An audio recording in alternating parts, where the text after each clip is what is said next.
La industria de los perfumes árabes produce millones de frascos cada año y genera ingresos que superan los 3.700 millones de dólares anuales.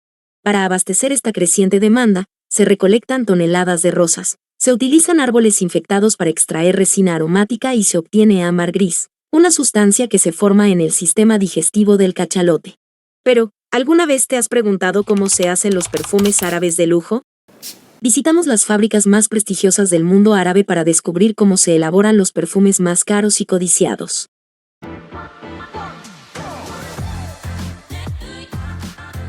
Durante siglos, Arabia ha sido la cuna de los aromas más deseados del mundo.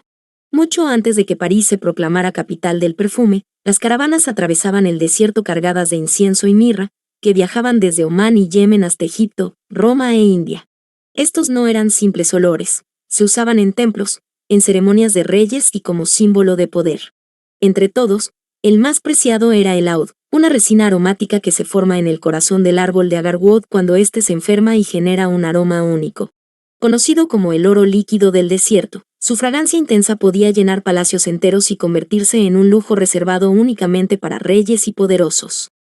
En los viejos tiempos, los perfumes se elaboraban con sustancias animales como las glándulas de castor o las secreciones de cachalote. Este tesoro del mar, conocido como ámbar gris, es una secreción muy rara producida en el sistema digestivo de estos gigantes oceánicos. Tras años flotando en el mar, las corrientes lo llevan hasta las costas del Golfo Pérsico, donde se recoge como si fuera un diamante arrojado por el océano. Su aroma cálido, marino y ligeramente animal puede fijar una fragancia en la piel durante semanas. Una sola pieza de ámbar gris puede venderse por más de $200.000 y ha sido utilizada en perfumes de marcas tan conocidas como Dior y Chanel. Hoy en día, las fórmulas son mucho más delicadas. Un ejemplo clásico es la lavanda. Durante siglos, la región de Provenza, en Francia, ha producido la mitad de la lavanda del mundo. Sus hojas y sus flores violetas se usan para extraer un aceite esencial que está presente en muchos productos de salud, belleza y perfumería. Para saber cuándo cosechar, los productores observan la cantidad y el color de las flores. Deben ser púrpura azulado, justo antes de volverse marrón grisáceo. Incluso aplastan algunos pétalos para comprobar cuánta esencia hay. La lavanda empieza a florecer en su segundo año, y la primera floración es la más importante. La cosecha solo se realiza durante unas pocas semanas y a primera hora de la mañana, cuando las flores están más abiertas y llenas de aceite. La mejor forma de recolectarla es con una cosechadora gigante. Primero endereza los arbustos, después unas cuchillas cortan los tallos a unos 15 centímetros de la base, y la máquina los deposita en una cinta transportadora que los lleva al camión, capaz de transportar hasta 10.000 kilos de lavanda fresca en cada viaje a la destilería. En la destilería, el proceso se parece al de elaborar un licor casero. Se colocan varias toneladas de tallos de lavanda en un gran alambique de acero inoxidable. Los operarios compactan bien la carga para evitar bolsas de aire y lograr más rendimiento. Luego encienden la caldera. El agua se convierte en vapor a unos 100 grados Celsius que se inyecta por la parte inferior a baja presión. Durante unos 45 minutos el vapor sube y calienta la lavanda, rompiendo las glándulas aromáticas y liberando el aceite. El vapor cargado de aroma pasa por tuberías de enfriamiento hasta que se condensa y vuelve a ser líquido. Como el aceite esencial es más liviano que el agua, flota en la superficie y se va retirando poco a poco.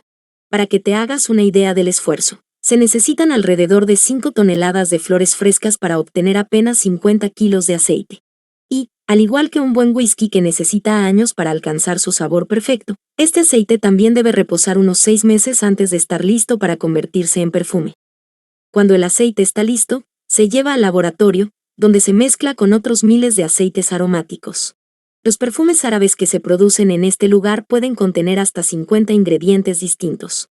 Además, se agrega alcohol, que es fundamental porque se evapora a temperatura ambiente y ayuda a que el aroma se disperse en el aire. Por eso, las fragancias se aplican en las muñecas y el cuello, donde el calor del pulso calienta la piel y libera mejor el perfume. Pero la herramienta más importante sigue siendo la nariz del perfumista. Estos artistas pasan años entrenando su olfato y pueden reconocer cientos o incluso miles de aromas distintos. Ajustan la receta gota a gota hasta lograr la mezcla perfecta, que luego se envía a las destilerías para su producción a gran escala.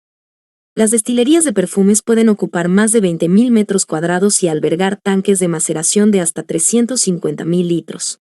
Antes de desarrollar un perfume, se revisa la pureza de las materias primas, que pueden costar hasta $2.000 por kilo.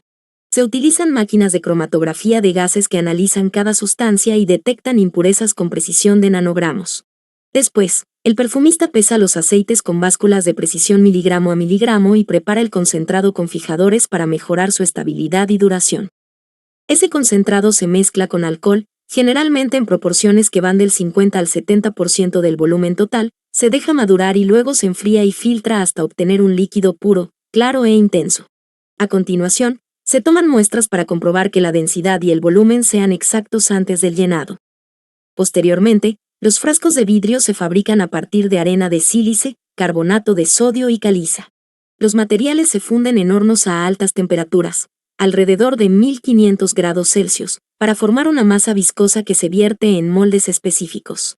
Una vez moldeado, el vidrio se enfría lentamente para evitar que se rompa y, en algunos casos, se templa para aumentar su resistencia. Los frascos de vidrio son especialmente importantes en los perfumes árabes, no solo porque protegen la fragancia de la luz y el calor, conservando su aroma puro y duradero, sino también porque cada marca cuida meticulosamente su diseño. Cada frasco es una obra de arte, reflejando lujo y la identidad única de cada perfume, convirtiendo la presentación en parte esencial de la experiencia del perfume. Luego se cortan, pulen y decoran según el diseño del fabricante y se envían para llenarse con la fragancia.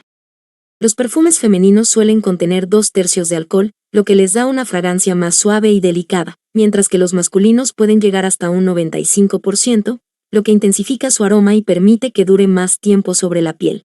Luego se rellenan los frascos, se colocan los pulverizadores y cada unidad se codifica para garantizar su trazabilidad en caso de cualquier problema. Finalmente, se empaquetan y etiquetan. En las grandes fábricas de perfumes árabes de alta gama se pueden producir más de 100.000 unidades al día, y gran parte de este trabajo aún se realiza a mano para garantizar la precisión, la calidad y la presentación impecable de cada frasco. Escribe en los comentarios si alguna vez has probado un perfume árabe. Si te gustó el video, dale like, suscríbete y compártelo con alguien que le pueda interesar.